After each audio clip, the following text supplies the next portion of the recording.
All right, ladies and gentlemen, here's 2 things I want you to ask your doctor or primary care provider next time you're in their office and they tell you just to eat less. I know many of you are in the scenario where you're seeking help. You're obese or overweight, so you're going to your doctor or your primary care practitioner, and you're there to ask questions. You're there to get help. But what they're doing most of the time is they're just saying, they're looking at you with maybe a little bit of a sort of a look of like, ugh, disgust, right? Sort of like assuming you're lazy and fat. And their response is, well, just eat less. If you're getting that, there's 2 questions I want you to ask. And I know from my work with a lot of you that you're not asking these questions because A, you don't know to ask them, or B, you're kind of scared. So question number 1 is, eat less of what? Are you supposed to eat less protein? Less carbs? Less fat? What am I supposed to eat less of? Because what's going on there is the doctor's assuming that they know what you're eating in the first place. So then the second question is, do you have the time or the interest to actually ask me a little bit more about what I'm eating? And there, the actual discussion between patients and primary care provider can begin. If they don't have the time or the interest to sit down and actually go through a food recall or look inside your app, because you're probably tracking what you're eating, many of you are, then you're not in the best patient-primary care relationship. Because to be told you just need to eat less without that person having any concept of what you're eating on a day-to-day basis, what are your weekends like versus your weekdays, it's very irresponsible for them to just say, eat less. So I'm gonna walk you through an example of one woman that I've been working with for about a month. She's definitely obese. And for a couple of years now, she's been told to eat less. She's been put on the meds, she's been put on the calorie deficient diets, she's got some notable hormonal issues, she's exhausted all the time, and that was the advice. But nobody ever sat down with her and said, well, let's take a look at what it is that you're doing. Thankfully, she was referred to me and we're doing wonderful. But let's go through this and why the advice of eating less isn't good advice for most people. I've only had one woman that I've actually had to reduce her calorie intake. The other ones I've actually had to do a reverse diet. So let's just call her Amanda, right? Amanda's resting metabolic rate, 1,700 calories a day. So that means in order for her body just to do well, survive, I call it keeping the lights on, her intake needs to be around 1,700 calories a day. What was her average intake? 800 calories. And I know tracking's not perfect, but once I started working with her and had her track inside the app for a week, it was apparent that she was under eating.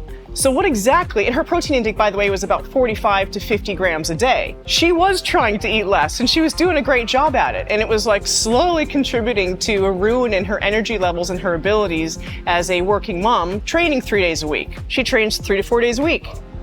I know you guys are already like, holy shit, a calorie intake of less than 1,000 a day, trying to be on all these meds and training 3 to 4 days a week. She's trying to get stronger. This is a disaster. She's just in a total catabolic state. It's like, oh my God, really? She's got a stressful life. And by the way, she's not sleeping well. Well, of course she's not sleeping well. Her body is like burning out. So is the solution for her to eat less? No, of course it's not. Like, who does that? So what I do instead, number 1 is I tend to not get down the rabbit hole of all the hormone stuff, because until I fix her intake and get her sleeping, none of it really matters, because the lifestyle changes and the increase in calories and protein and carbs are going to make her stressful life a little more bearable, and she's also going to start sleeping better. So we fixed that. So what I did, I'm reversing her out of a deficit. She's doing phenomenally well. We're about a month in. This is reverse PCOS. PCOS is one of the hormonal things she's dealing with, and I won't get into that, but that's my objective, is to get her out of that. I reverse it. What does that mean? It means that I increase her intake very, very gradually, week in, week out. Because she also, and many of you will also be dealing with the fear of actually eating more. If you've been told to eat less for years and you've done it and it's not working, you're still going to have a fear of eating more, thinking, now I'm really going to get fat. And it's actually the opposite. I want to get a protein intake up, what she's done. She's done a very good job. Is she losing weight? Yeah, she's losing weight, but more importantly, her pictures are changing. I can tell already, and she can feel it in her clothes. She's losing fat. She's starting to put on muscle. In her own words, my training's kicking ass. She's actually getting really strong again. So my goals with her and everybody else that I work with, especially those that are coming to me and they're obese and overweight, is I want you feeling great training. I want you to be well fueled and less inflamed, because you put all these things together and you have someone that's getting weekly changes in PICs, body comp is shifting, and you just get a fully functioning, healthy human over time. Okay, so just to summarize this a little bit, if you're seeking help and you're just being told to eat less, you're not being given advice, you're being judged. That's part one. And part two, if your PCP or your doctor doesn't have the time, and they won't, it's not their fault, it's just not how the system's set up. If they don't have time to actually go through some sort of a food recall system or your tracking app and to understand what you're eating and teach you some stuff about calorie intake, macros, recovery, seek a referral. That's step number two. So you just recognize you're not in the right place, and good question to ask is, I understand that this isn't your main thing. I don't think you have time to help me properly.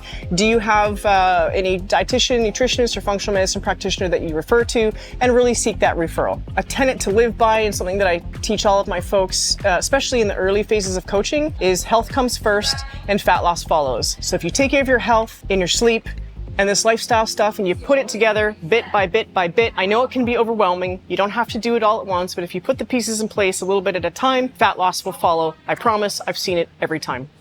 Thank you so much.